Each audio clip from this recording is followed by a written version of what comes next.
را دوست می‌داری یا او را دوست می‌داری؟ آخه شما را دوست می‌دارم. آره.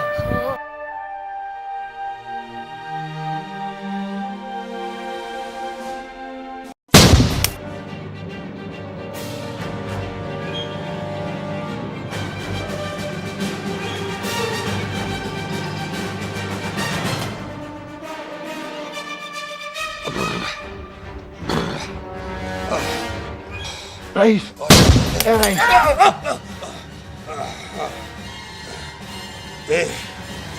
همه کارها مانده هست. میکنم آخه رئیس شما فرما کنید. هیچ کار از دستت نمیآید. رئیس همه کار از دستم میآید. من تو میبخشم رفته. من تو یک کاری نقص گفته میدیم. بیا. حاجی گفتی که همه کار از دست میآید ها؟ همه کار گفتی از دست میآید ها؟ الان منو گرفته است رو خودت رو همش رو پر میکنی. بعد چی میکنیم؟ خوراک میخوریم. شکتور میکنیم. خوراک ها. فکرت فقط در خوراک هست. من از آن طرف هستم. نگاه میکنم که یک سراغی بان نماند. فهمیدی؟ بله.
چشمانم سوخته ایستاده است. نمیزنه هیچ گپ نه. من چیکار کنم؟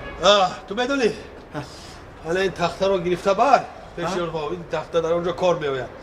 بعد اومده حالا این ستوم هایی که هست کو همین ستوم ها رو این قطع زده حوار میکنی. فهمیدی؟ مالش حوار میکنی بعد چی میکنیم؟ شکتور میکنیم. شکتور میکنیم. گرفته بر باید رو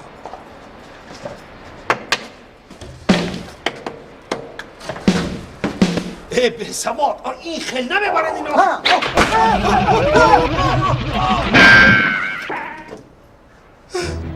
رئیس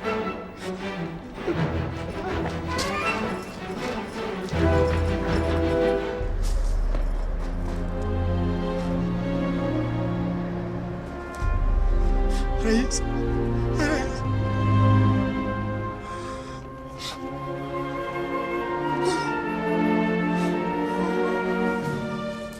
رئیس آدمی خواهم